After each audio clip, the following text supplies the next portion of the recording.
नमस्कार दोस्तों, एक बार आपके बीच में फिर सत्येंद्र सिंह। आइए हम इसके आगे देखते हैं। जब हम किसी अंतिम उत्पाद के मूल्य की गणना करते हैं तो उसको दो प्राइस पे करते हैं। एक तो फैक्टर कॉस्ट, जिसे हम लागत मूल्य बोल सकते हैं, और दूसरा मार्केट प्राइस, जिसे हम बाजार मूल्य कहते हैं। फैक्टर कॉस्ट और बाजार मूल्य दोनों में अंतर क्या है? गणना करते समय दोनों को कैसे ध्यान में रखेंगे? इनका महत्व क्या है? सरकारें किस पर ज़्यादा जोर देती हैं? उनमें अंतर क्या है? इन्हीं बातों की चर्चा करेंगे। और इसके बाद हम समग्र रूप में, जिसे आप फार्मूला बोल सकते हैं, लेकिन वो फार्मूला होता नहीं, वो एक समझ होती है। समझ के आधार पे हम चीज़ों को देखेंगे। आइए, तो जो हमें देखना है, सबसे पहले कोई भी वस्तु हुआ उत्पादित वस्तु या सेवा, उत्पादित वस्तु या सेवा की गणना हम दो प्रकार से कर सकते हैं। जिन भी वस्तुओं का प्रोडक्शन होता है, जो वस्तुएं उत्पादित होते हैं, उनकी गणना करने की दो विधियाँ। वो विधियाँ कौन कौन सी हैं? एक तो है फैक्टर कॉस्ट। क्या है? Factor cost. और दूसरा है मार्केट कॉस्ट या मार्केट प्राइस। इसको बोलेंगे कारक लागत और इसे बोलेंगे बाजार मूल्य। तो ध्यान से आप समझिएगा। किसी भी वस्तु का उत्पादन हुआ, जीडीपी को आप ले लीजिए। जो जीडीपी है कैसे काउंट की जा सकती है? एक फैक्टर कॉस्ट पे और दूसरा मार्केट प्राइस पे। इन दोनों बातों को हमें ध्यान में रखना होगा। इसके आधार पे ध्यान से देखना, फैक्टर कॉस्ट में आता क्या है। ये जो फैक्टर कॉस्ट है, अब किसी भी प्रोडक्ट को प्रोड्यूस करने में, किसी भी वस्तु या सेवा का उत्पादन करने में, उसमें जितने कारकों का यूज हुआ है, जितने कारकों का प्रयोग किया गया है, उन सभी कारकों की लागत क्या आएगी? मेरी बात आप समझ आ गए होंगे। अर्थात इसी को निवेश की गई लागत बोल सकते हैं। क्या बोल सकते हैं? इसी को निवेश की गई लागत। इसी फैक्टर कॉस्ट को ही हम बोलते हैं निवेश की गई लागत। एक नाम इसी का है, निवेश की गई लागत। इसमें क्या क्या आता है? पूंजी की लागत, कैपिटल कॉस्ट, कैपिटल जो हम लिए, जो हमारी कैपिटल है, तो पूंजी की लागत, कैपिटल कॉस्ट। फिर उसके बाद ऋण पर ब्याज दिया जाता है। इसी को आप ऐसे समझ सकते हैं जैसे, और अच्छे से समझने के लिए जो भी फैक्टर यूज होते हैं, सिंपल में अगर आप समझना चाहें तो जैसे रेंट, इंटरेस्ट, वेजेज, प्रॉफिट। जो भी फैक्टर हम यूज करते हैं, जो भी फैक्टर हम यूज करते हैं, उन फैक्टर की जो कॉस्ट आती है, इस रूप में आती है। मेरी बात आप समझ रहे हैं? जैसे कोई भी लैंड हुआ, एग्रीकल्चर फील्ड हुई, या उत्पादन करने के लिए हमने कोई कंपनी लिया तो उसका रेंट देना पड़ेगा। कैपिटल है, इंटरेस्ट देना पड़ेगा। जो उसमें इंटरप्रेन्योर्स काम कर रहा है, उसका प्रॉफिट के रूप में आ रहा है। जो उसकी मजदूरी मिल रही, कोई मालिक हुआ, और कोई मालिक किसी प्रोडक्ट का उत्पादन किया तो उसमें उसकी जो हिस्सेदारी आ रही है वो किस रूप में आएगी, प्रॉफिट के रूप में आएगी। मजदूर है उसको वेजेस दिया जाएगा, मजदूरी दिया जाएगा, अर्थात ये कारक लागत है। पूंजी की लागत, मजदूरों की लागत, ऋण पर ब्याज, कच्चा माल। इसी को एक तरीके से आप देखना चाहें तो ऐसे भी समझ सकते हैं। मैं अगर और आपको बताऊं दूसरा तरीका, कोई भी वस्तु का जब उत्पादन करते हैं तो उसमें हम पूंजी लगाते हैं। क्या लगाते हैं? पूंजी। तो पूंजी की लागत, पूंजी कितना यूज हुआ, किसी चीज को उत्पादन करने में पूंजी कितनी लगी, कैपिटल का क्या योगदान रहा, कैपिटल के स्तर पे उसका कितना इंटरेस्ट मिलना चाहिए। फिर उसके बाद जो ऋण हम लिए हैं, ऋण पर ब्याज।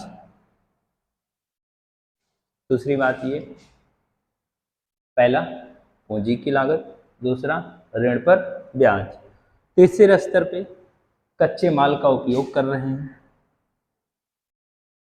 रॉ मटेरियल कितना यूज हो रहा है, इसकी भी कॉस्ट होती है, रॉ मटेरियल की जो लागत है। फिर श्रम, श्रम का मतलब श्रम कौन कर रहा है, मैनेजर है। श्रम कौन कर रहा है, मजदूर है, और भी अन्य लोग जो हो सकते हैं। उत्पादन में जिन लोगों का श्रम लिया गया है, ये जो श्रम की लागत, कच्चे माल की लागत, ब्याज की लागत, ब्याज की लागत, इन सब की जो लागत है, बिजली यूज हो रही है तो बिजली की लागत, बिजली की लागत, मतलब किसी वस्तु को, कोई वस्तु बनाने में जितने फैक्टर का योगदान है, उन फैक्टरों की जो लागत है उन्हें कहते हैं फैक्टर कॉस्ट। तो किसी वस्तु या सेवा को की वैल्यू को, किसी वस्तु या सेवा की वैल्यू को हम फैक्टर कॉस्ट के आधार पे तब देखते हैं जब उनमें यूज होने वाले सभी कारकों की जो लागत है, इसको अगर मिला दें तो कोई वस्तु जब उत्पादित होती है तो वह अपने कारक लागत पर होती है। क्या मेरी बात इतनी आप समझ पाए? इसी जो फैक्टर कॉस्ट को है, इसी को हम उत्पादन लागत भी बोल सकते हैं। क्या बोल सकते हैं? इसी को उत्पादन लागत, उत्पादन लागत। क्यों? क्योंकि उत्पादन करने में हमारी कितनी कॉस्ट आई, किसी वस्तु को उत्पादन करने में हमारी कितनी कॉस्ट आती है, इसी को फैक्ट्री कॉस्ट भी बोल सकते हैं। फैक्ट्री में बनी है, कंपनी में बनी है। उत्पादन लागत को और क्या बोल सकते हैं आप? Production cost, production cost, production cost. तो ऐसे एक से अधिक इसके नाम हो सकते हैं, लेकिन नामों में अंतर्निहित है कि जो फैक्टर है उस फैक्टर लागत के आधार पे फैक्टर कॉस्ट आता है। जितने फैक्टर का यूज हो रहा है, जितने कारकों का यूज करके कोई वस्तु का उत्पादन किया जा रहा है, उन फैक्टरों की जो लागत आई है वही उस वस्तु की लागत होगी। इतना हमें ध्यान रखना है। अब इसके साथ साथ हम बाजार लागत की बात करें। बाजार मूल्य, देखो जब कोई भी वस्तु पहुंचती है, बाजार में पहुंचती है,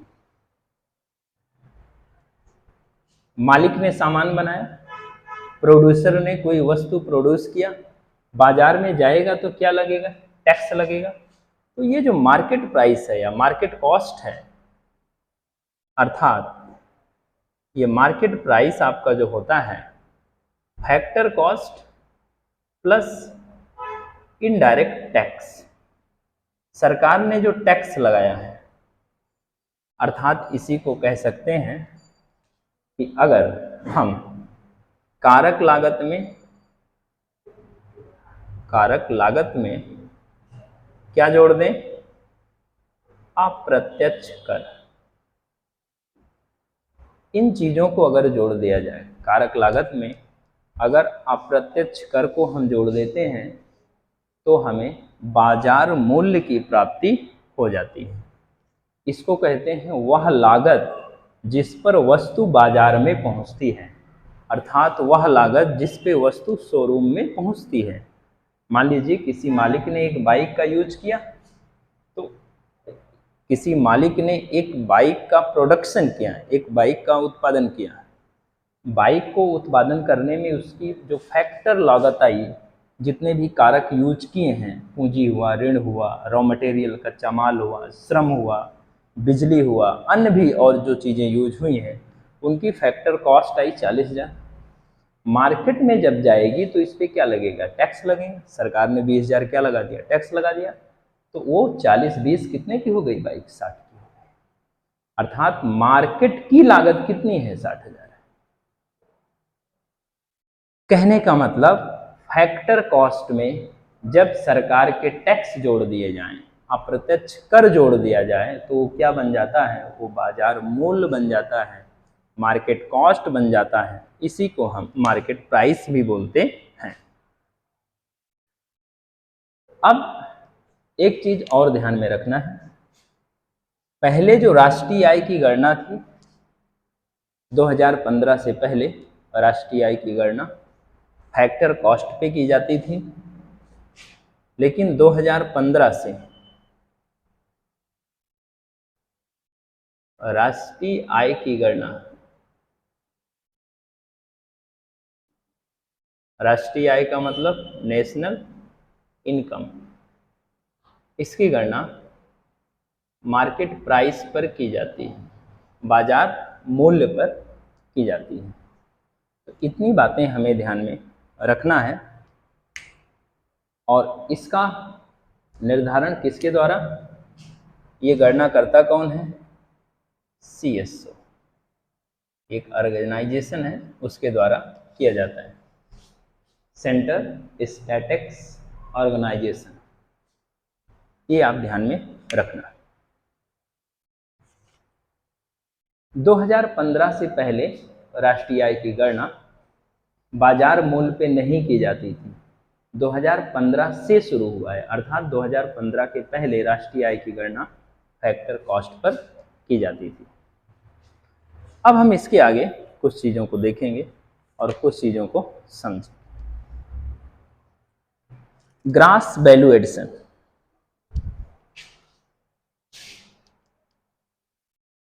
इतना आपको समझ में आ गया होगा।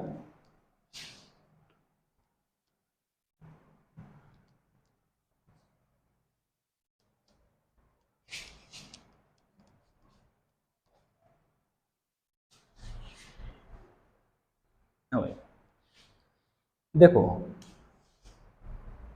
GVA ग्रॉस वैल्यू एडिशन, किसी भी वस्तु का उत्पादन हुआ, उस वस्तु में जितना वैल्यू एडिशन हो पाया, जितना वैल्यू एडिशन हो पाया, अगर हम इसमें क्या कर दें, ग्रॉस वैल्यू एडिशन। मान लीजिए ये हमारा मार्कर है, इस मार्कर को हमने खरीदा, इस मार्कर के ऊपर हमने और कुछ चीज़ों को और लगाया, कुछ इसमें इनोवेशन किया किसी भी स्तर पे।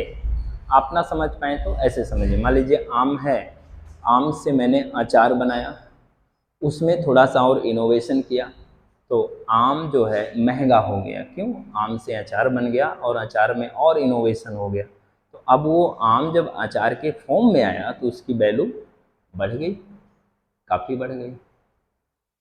इतनी बात आपके समझ में आई होगी। तो ग्रॉस वैल्यू एडिशन जो हमने आम में किया, वो तो आम में हुआ ग्रॉस वैल्यू एडिशन। साथ में अगर हम जोड़ दें प्रोडक्ट टैक्स, प्रोडक्ट टैक्स क्या है? प्रोडक्ट पर लगने वाला कर, अर्थात बाजार में जैसे वो पहुंचेगा, बाजार में पहुंचने के लिए जितना कर लगा, आप कोई भी वस्तु खरीदिए, अचार खरीदिए और भी यहाँ तक कि कुरकुरा ही खरीद लीजिए, कोई भी वस्तु आप खरीदिए, उसमें लिखा रहता है included all of the taxes, लिखा रहता है कि नहीं? वही है।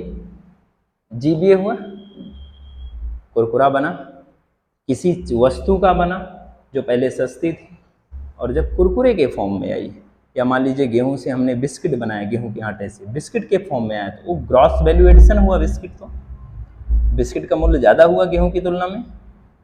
और उसमें अगर प्रोडक्ट टैक्स अगर हम जोड़ दें तो सरकार का जो टैक्स है वो जुड़ गया, इसे इनडायरेक्ट टैक्स आप बोल सकते हैं। तो अब जो ये प्राप्त होगा वो क्या हो जाएगा? इसी को बाजार मूल्य बोलेंगे। ध्यान में रखिएगा, क्या बोलेंगे? बाजार मूल्य, अर्थात आप मार्केट प्राइस बोल सकते हैं। एमपी का मतलब यहाँ मार्केट प्राइस है, ध्यान रखिएगा, क्या है?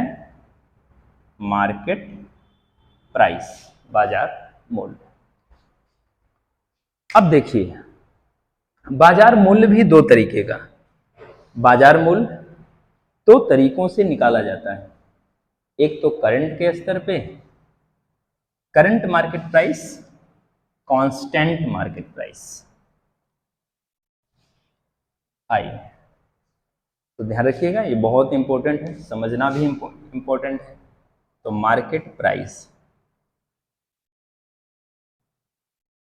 इसी को हिंदी में बोलते हैं बाजार मूल्य।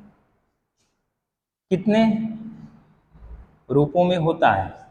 इसके दो रूप होते हैं, इसके टू फॉर्म्स होते हैं, दो तरीके होते हैं। कौन कौन से?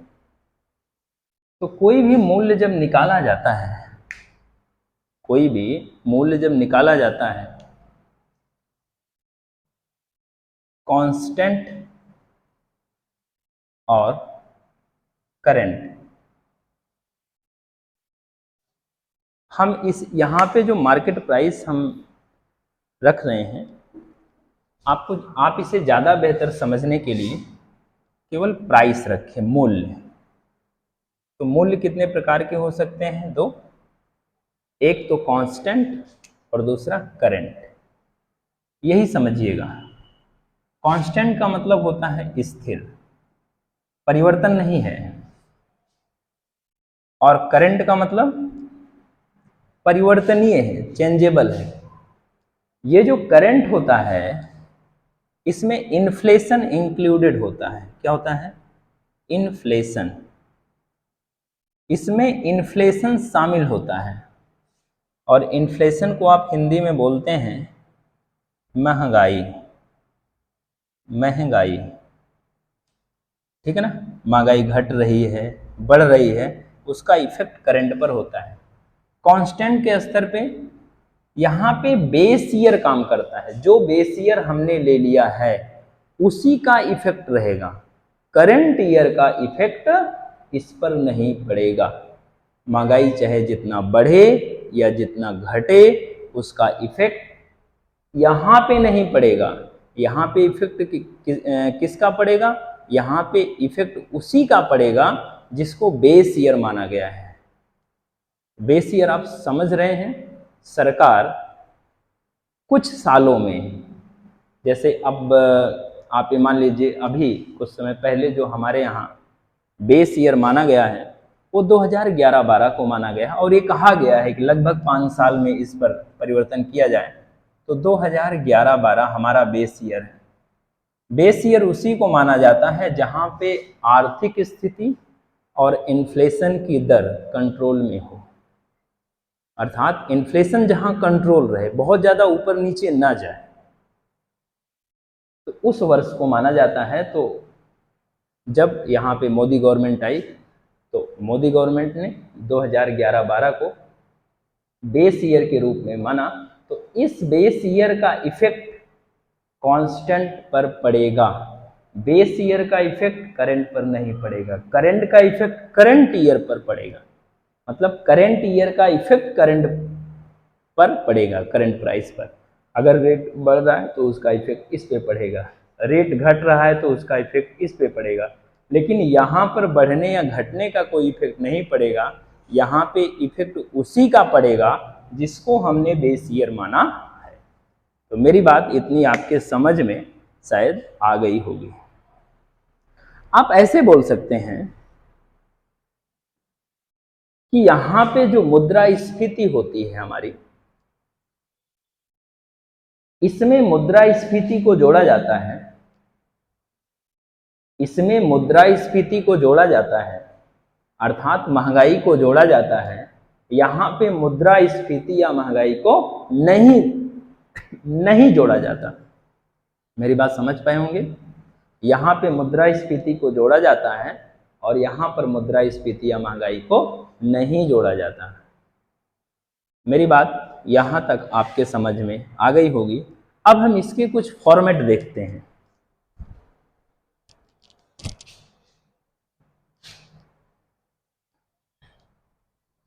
और ये ऐसी चीजें हैं कभी कभी एग्जाम में फार्मूले के रूप में पूछा जाता है और आपका ध्यान भटकाया जाता है, लेकिन बहुत ही कॉन्सेप्चुअल होता है, इसी को समझने का प्रयास करना।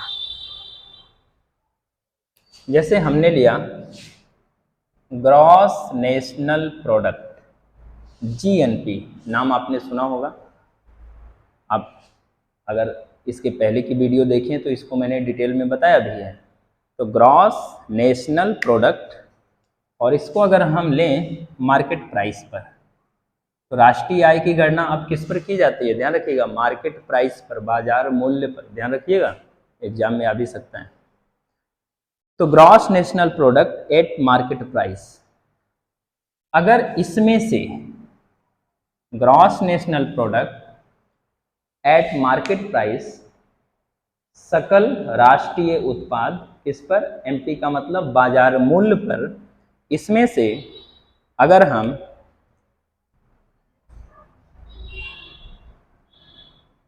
नेट, ध्यान रखिएगा, net indirect tax, net indirect tax, अगर ये माइनस कर दें, क्या माइनस कर दें? नेट इनडायरेक्ट टैक्स अगर हम माइनस कर दें, कहने का मतलब gross national product at market price में से अगर हम नेट इनडायरेक्ट टैक्स को माइनस कर देते हैं तो ये gross national product at factor cost हमें मिल जाता है। क्या मेरी बात आप समझ पाए? क्लियर हुआ यहां से? जीएनपी एट मार्केट प्राइस, इसमें से एनआईटी नेट इनडायरेक्ट टैक्स को माइनस कर दें तो जीएनपी एट फैक्टर कॉस्ट हमें प्राप्त होता है। और दूसरी चीज, GNP eight market price, gross national product at market price से अगर हम डिप्रीसिएशन माइनस कर दें, डिप्रीसिएशन का मतलब ह्रास, घिसावट, उसको माइनस कर दें तो NNP,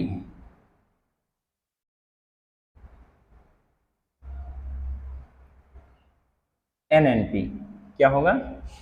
NNP net national product at market price हमें प्राप्त होगा।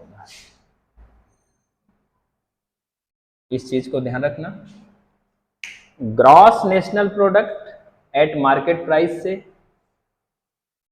एनआईटी नेट इनडायरेक्ट टैक्स को माइनस कर दें तो जीएनपी एट फैक्टर कॉस्ट हमें प्राप्त हो जाता है, अर्थात लागत मूल्य पर जीएनपी, ग्रॉस नेशनल प्रोडक्ट, सकल, ध्यान रखना, सकल राष्ट्रीय उत्पाद हमें मिलता है। और अगर ग्रॉस नेशनल प्रोडक्ट एक मार्केट प्राइस से डिप्रिसिएशन माइनस कर दें तो नेट नेशनल प्रोडक्ट अर्थात शुद्ध राष्ट्रीय आय हमें मार्केट प्राइस पर मिलती है। कभी कभी एग्जाम में ये पूछा जाता है, फार्मूले के रूप में पूछ लिया जाता है, ये हमें ध्यान रखना होता है। अब अगली बात हम यहीं पर देखें, जो हमें मिला हुआ है gross national product at market price, gross national product market price,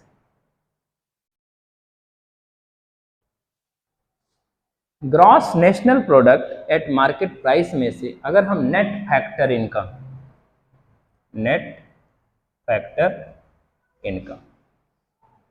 ध्यान रखिएगा, नेट फैक्टर इनकम अगर हम माइनस कर दें, क्या कर दें, माइनस कर दें, तो जीडीपी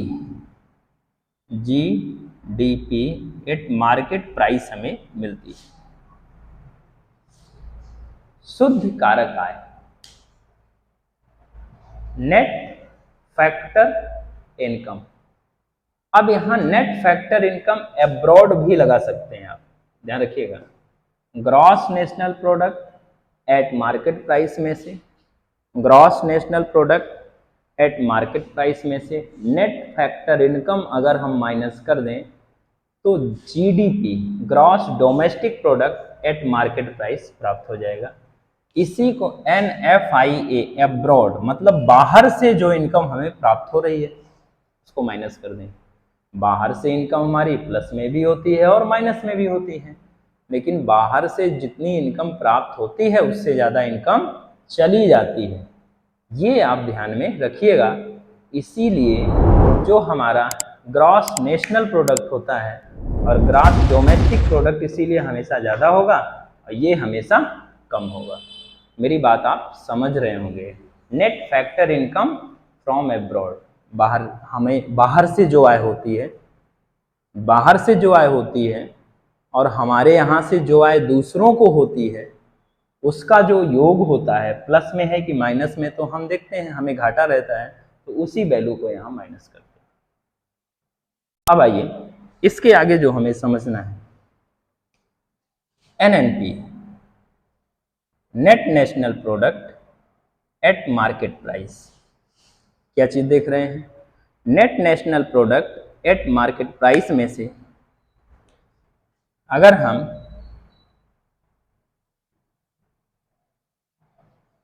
नेट इनडायरेक्ट टैक्स को घटा दें, क्या घटा दें, नेट इनडायरेक्ट टैक्स को, net national product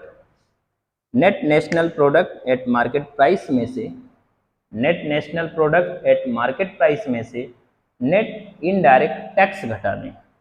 net indirect tax का मतलब, क्योंकि सब्सिडी भी होती है तो दोनों को प्लस माइनस करके जो भी आ रहा है, तो सब्सिडी कम होगा टैक्स ज़्यादा होगा, तो सब्सिडी कम होगा टैक्स ज़्यादा होगा, तो कुल मिला के अंत में टैक्स ही ज़्यादा घटाना पड़ेगा।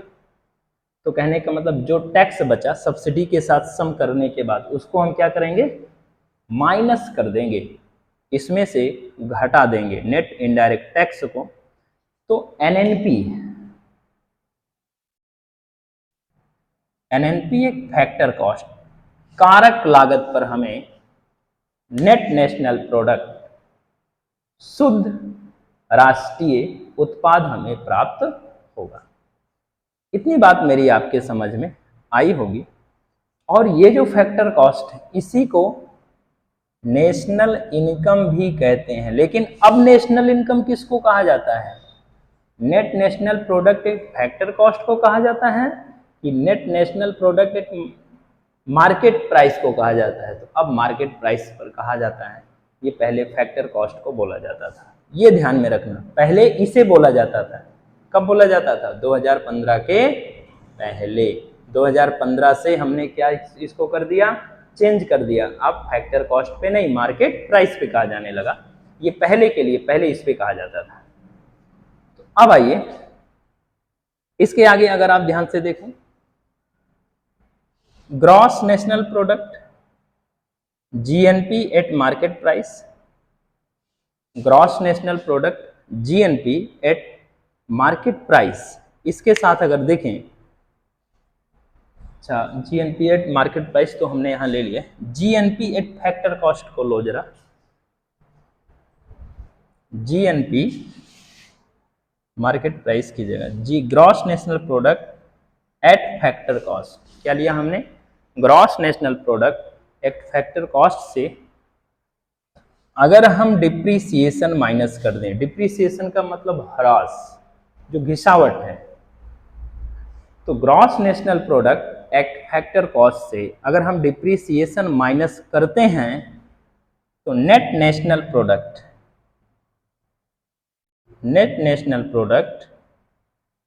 एट फैक्टर कॉस्ट हमें मिलता है। क्या मिलता है? Net national product at factor cost मिलता है। तो यहां देखो एनएनपी एट मार्केट प्राइस से अगर हमने नेट इनडायरेक्ट टैक्स माइनस किया तो net national product at factor cost मिला, और gross national product at factor cost से हमने डिप्रिसिएशन माइनस किया तो net national product at factor cost हमें प्राप्त हुआ। मेरी बात आप समझ रहे होंगे। तो ये जो net national product at factor cost है इसे भी क्या बोलते हैं? National income. कब बोलते थे? 2015 के पहले। 2015 से क्या स्टार्ट हो गया? मार्केट प्राइस पर net national product at market price को राष्ट्रीय आय कहा जाने लगा। उसके पहले क्या था? एनएनपी एट फैक्टर कॉस्ट को ही क्या बोलते थे? राष्ट्रीय आय कहते थे। इतनी बात मेरी समझ में आपको आ गई है। अब इसके आगे कुछ चीजों को देखते हैं। ये उतनी इम्पोर्टेंट तो नहीं है लेकिन फिर भी ये समझने के लिए बहुत इम्पोर्टेंट है। कभी कभी जो क्वेश्चन आते हैं इससे भी बना देते हैं। तो यहाँ एक बार दो बार थोड़ा आपको टफ तो लगेगा, लेकिन आप इसी को एक बार दो बार देखना, फिर इसको थोड़ा सा आप प्रैक्टिस भी करना, और थोड़ी बहुत प्रैक्टिस आपने कर लिया तो ये बहुत ही इम्पोर्टेंट है। और आपके कॉम्पिटिटिव एग्ज़ाम के लिए, आपके कॉम्पिटिटिव एग्ज़ाम के दृष्टिकोण से ये जो चीज़ है ये बहुत ही ज़रूरी है, जिस पे आपको अवश्य ध्यान देना चाहिए। अब हम अगर देखें net national product at market price, net national product at market price से अगर हम नेट फैक्टर इनकम अब्रॉड, वही जो फैक्टर इनकम है बाहर से आने वाली जो आय है, हमारे यहाँ से आने वाली जो, हमारे यहाँ से जाने वाली, बाहर से आने वाली आय का जो अंतर है वो हमारा कम ही होता है, मतलब हम उसमें माइनस में रहते हैं। तो उसको अगर घटा दें तो नेट नेशनल प्रोडक्ट से अगर हम नेट फैक्टर इनकम को घटा दें और ये मार्केट प्राइस पर है तो net domestic product NDP at market price हमें मिल जाएगा। तो ध्यान रखिएगा ज्यादा कौन होगा? ये ज्यादा होगा, ये कम होगा। मेरी बात समझ पा रहे हैं आप? ठीक है, तो आइए अब इसके बाद आप ध्यान से देखें। अब यहीं पर आगे अगर हम इसमें से नेट इनडायरेक्ट टैक्स अगर घटा दें, क्या घटा दें? नेट इनडायरेक्ट टैक्स अगर हम माइनस कर दें, net domestic product at market price से नेट इनडायरेक्ट टैक्स को अगर हम माइनस कर दें, नेट इनडायरेक्ट टैक्स का मतलब शुद्ध अप्रत्यक्ष जो कर है, अगर उसको माइनस कर दें तो net domestic product NDP at factor cost हमें मिल जाएगा। मेरी इतनी बात आपको समझ में आ गई होगी।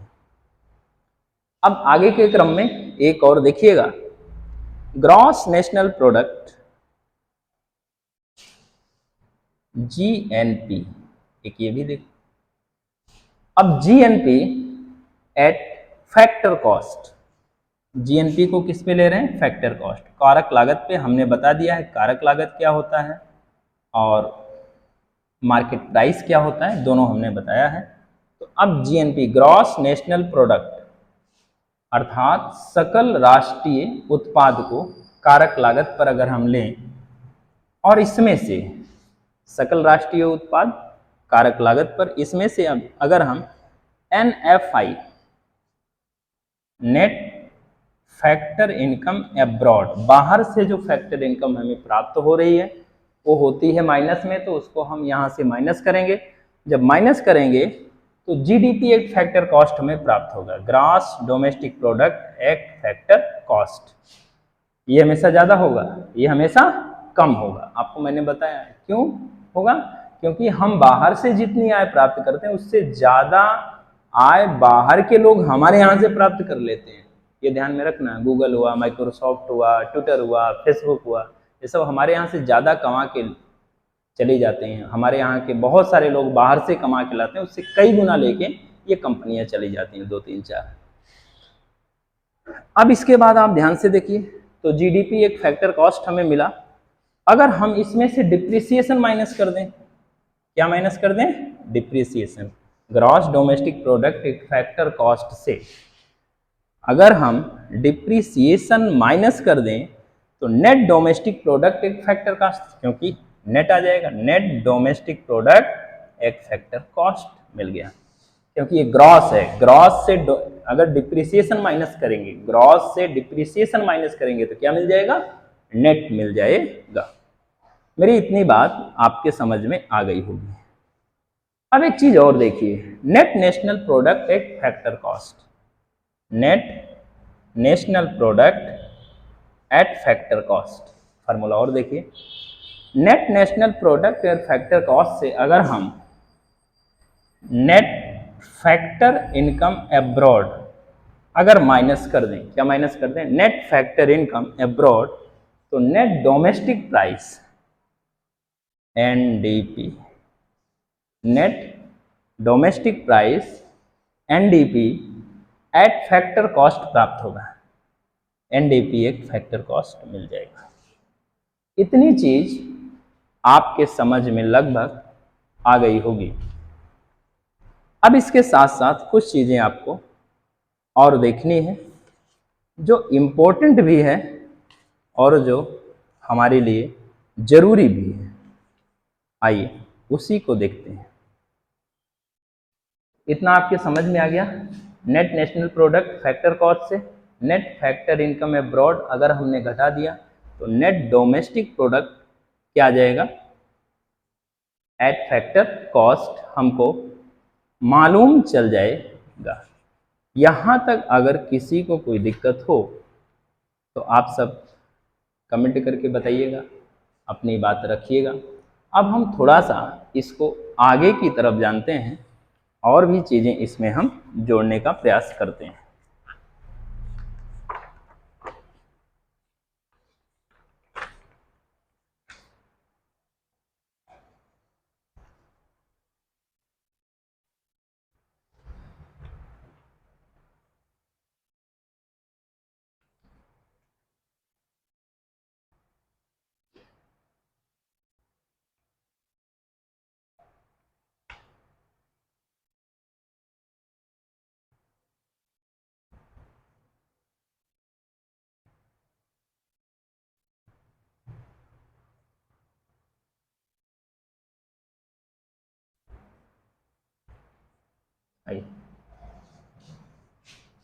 बातें यही हैं जो हमने बताया, बस थोड़ा सा तरीका दूसरा है और इसी तरीके को समझना है, क्योंकि एक ही बात को जब कई तरीके से बताया जा रहा हो तो कभी कभी वो कंफ्यूज हम हो जाते हैं और उसी कंफ्यूजन से बचना है, क्योंकि वो भी तरीका सही है और ये भी तरीका सही है। बस हम समझने में थोड़ी सी जब गड़बड़ी कर देते हैं तो वहाँ पे समस्याएं थोड़ी सी हमारी बढ़ जाती हैं और उन्हीं समस्याओं से बचना है, समस्याओं को समाधान का रास्ता बनाना है, तो हमें यहाँ पे देखना होगा। आइए सबसे पहले ये देखिए, मान लीजिए कोई एक देश है, ये हमारा इंडिया है और ये अमेरिका है, यूएस और इंडिया। ध्यान में देखिएगा, यूएस है और इंडिया है। यहाँ पे मान लीजिए जो हमारी जीडीपी है कितना है? 100 रुपये है। ये 5 रुपये अमेरिका की है, 5 रुपये अमेरिका वालों ने कमाया। यूएस में जो हमारी जीडीपी है, यूएस में हमारे यहाँ के लोगों ने 20 रुपया कमाया, इंडियन ने कितना कमाया? 20 रुपये कमाया। इतनी बात आपको समझ में आ गई होगी। तो दरअसल जीडीपी जो हमारी है, ग्रॉस डोमेस्टिक प्रोडक्ट, जीडीपी हमारी कितना है? जीडीपी तो हमारी क्या है? 100 है। 100 कितना है? ये जीडीपी हमारी 100 है और टोटल जीडीपी ध्यान में रखिएगा, ये जो जीडीपी टोटल है हमारा 100 है और 100 में से 5 रुपये किसने कमाया है? अमेरिकन्स ने कमाया है। और यहाँ पे इनकी जीडीपी मान लो 100 है, होता तो ज़्यादा ही है, 100 है और इस 100 में से 20 रुपये किसने कमाया है? भारतीयों ने कमाया है। उन्होंने मेहनत किया है। तो जीडीपी हमारा 100 हुआ, लेकिन नेट जीडीपी हमारा 100 हुआ, लेकिन ग्रॉस अगर जीडीपी ग्रॉस डोमेस्टिक प्रोडक्ट हमारा कितना हो गया, 100 हो गया यहाँ पे। अब ग्रॉस डोमेस्टिक हमारा 100 हो गया और ग्रॉस नेशनल देखना है, ध्यान रखिए, ग्रॉस डोमेस्टिक के बाद ग्रॉस नेशनल प्रोडक्ट। तो ग्रॉस नेशनल प्रोडक्ट में ये टोटल जो हमारा जीडीपी है इसमें से प्लस, अब यहाँ पे 5 रुपए किसने कमाया, अमेरिका वालों ने कमाया, हमारा पैसा ले गए 5 रुपए, हम 20 रुपए यहाँ से लाए हैं, तो 20 रुपए यहाँ से हम लाए हैं और 5 अमेरिका का हमने घटा दिया, तो ये 100 बचा, प्लस यहाँ से 15 बचा, तो 115 रुपये हमारा हुआ। क्या मेरी बात आप समझ पा रहे हैं? कितना हुआ, 115। अर्थात इसी को आप बोल सकते हैं 100 हमारा क्या है, ये जीडीपी है, और प्लस ये जो 15 है net factor income abroad, net factor income abroad. ये तो हमने प्लस में दिखा दिया है, होता नहीं प्लस में, ये सामान्यतः माइनस में होता है, ये ध्यान में हमें रखना है। इतना अगर आप ये बातें मेरी समझ में पाए हो तो अब मैं आगे बढ़ता हूं।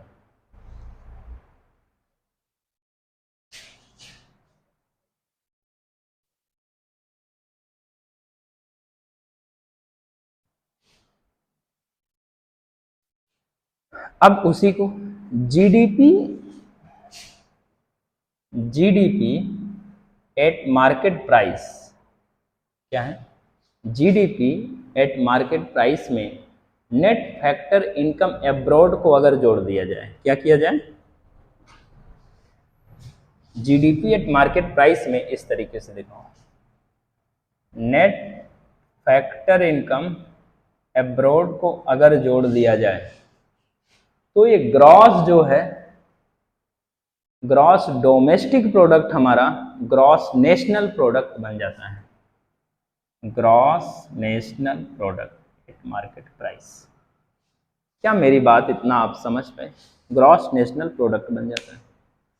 और gross national product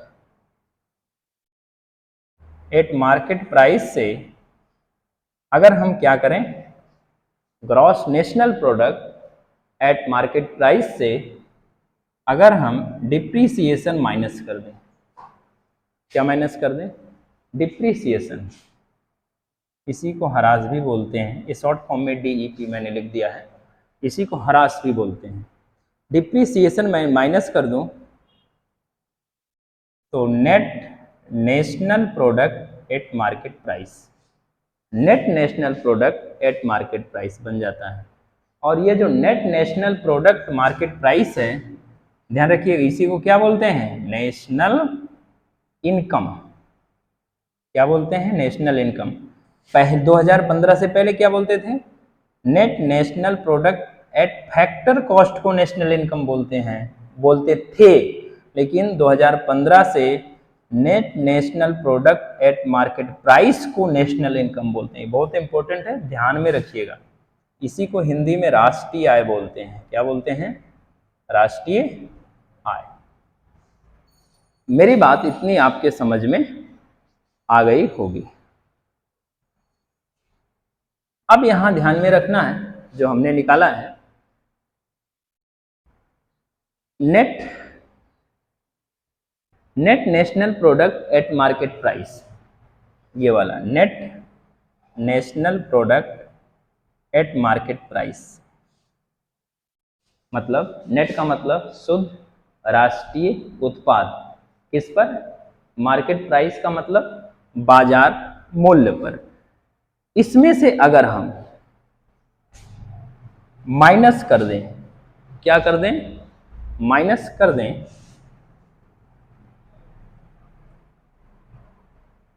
indirect tax और सब्सिडी, इन दोनों के अंतर को अगर हम माइनस कर दें, ध्यान में रखिएगा, इनडायरेक्ट टैक्स हमारा ज्यादा होगा, सब्सिडी सरकार देती कम है, तो इनडायरेक्ट टैक्स से सब्सिडी माइनस करेंगे, जो बचेगा उसे माइनस कर देंगे। मेरी बात समझ पाए?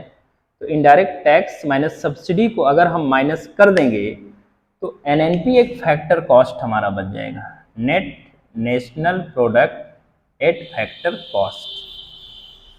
नेट नेशनल प्रोडक्ट अर्थात शुद्ध राष्ट्रीय उत्पाद, फैक्टर कॉस्ट का मतलब लागत मूल्य पर, ये हमें प्राप्त होगा।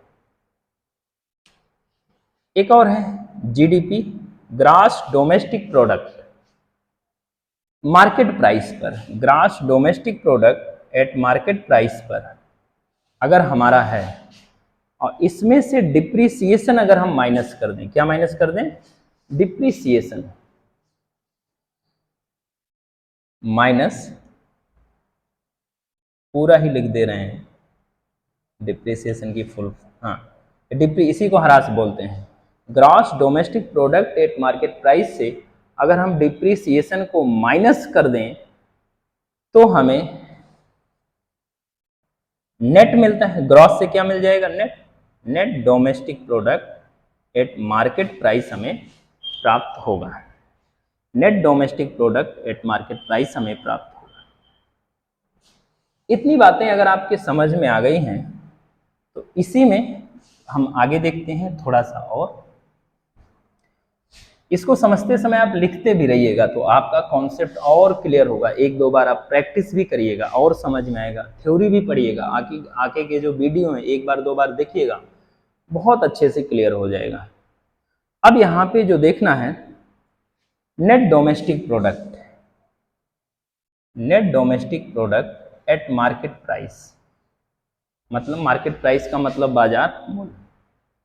इसमें से अगर हम माइनस कर दें, और इसमें से क्या माइनस करें? इनडायरेक्ट टैक्स,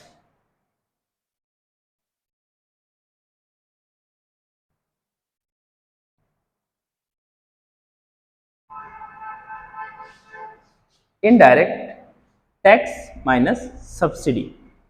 मेरी बात समझ पा रहे हैं? इनडायरेक्ट टैक्स, आईटी का मतलब इनडायरेक्ट टैक्स, अप्रत्यक्ष कर, इनडायरेक्ट टैक्स और सब्सिडी अगर हम माइनस कर दें तो नेट डोमेस्टिक प्रोडक्ट एक फैक्टर कॉस्ट हमें प्राप्त होता है।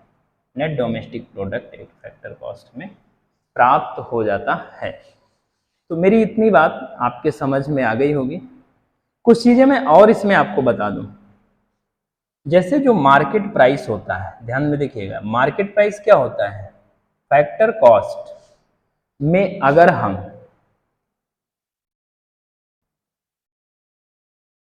टैक्सेज माइनस सब्सिडी इसको जोड़ दें, मार्केट प्राइस क्या होता है? अगर फैक्टर कॉस्ट में क्या जोड़ दें? टैक्सेज माइनस सब्सिडी, इन दोनों का जो अंतर है इसमें जोड़ दें।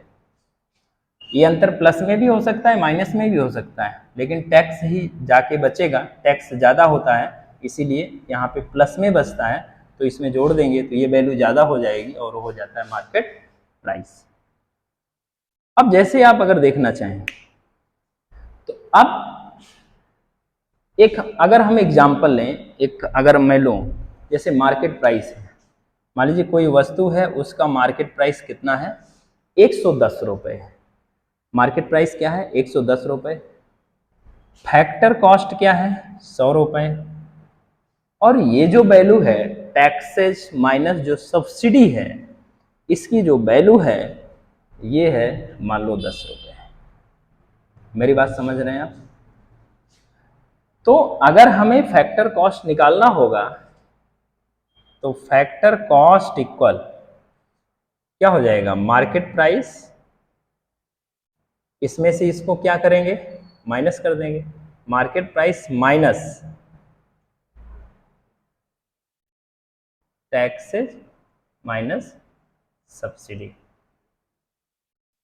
जो वैल्यू आएगा इसमें माइनस कर देंगे। मेरी बात आप समझ पाए? इतनी बात मेरी आप समझ पाए होंगे।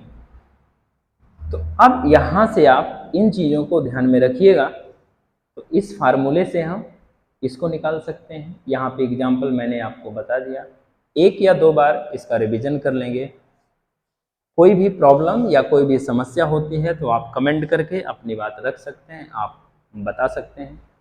अब इसके आगे हमें जो देखना है, इस पे प्रीवियस ईयर के जो क्वेश्चन आए हुए हैं वो IAS एग्जाम में भी आए हुए हैं, PCS के एग्जाम में भी आए हुए हैं, SSC में भी आए हुए हैं, और ये सिलेबस कहीं पर भी है, इकोनॉमी के स्तर पे GDP का सिलेबस कहीं भी है तो वहाँ पे ये एग्जाम में आया हुआ है, उसी पर हम डिस्कशन करेंगे। क्योंकि किसी चीज़ को हम चाहे जितना पढ़ लें, अगर हमें क्वेश्चन हैंडलिंग नहीं आती और कॉन्सेप्ट जो आपका क्लियर होता है, वो कॉन्सेप्ट 50% पढ़ने से होता है, चाहे जितना अच्छा समझ लें, और 50% क्वेश्चन को सॉल्व करने से होता है।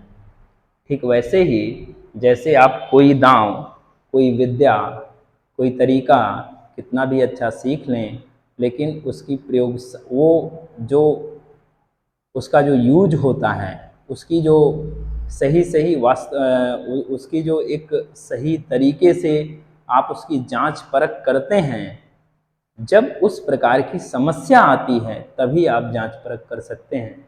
और हमारी समस्या क्या है, हमारी इस प्रॉब्लम से जो क्वेश्चन आए हैं प्रीवियस ईयर के, उन पे हम जो हम पढ़े हैं उस कॉन्सेप्ट को रख के देखेंगे कैसे सॉल्व करना है, क्वेश्चन को कैसे हैंडल करना है। तो मैं सत्येंद्र सिंह अगले वीडियो में प्रश्न के साथ क्वेश्चन को कैसे सॉल्व करना है, इस भावना के साथ, इस उद्देश्य के साथ, इस पर्पस के साथ आपसे मिलूँगा। नमस्कार, धन्यवाद, थैंक यू वेरी मच।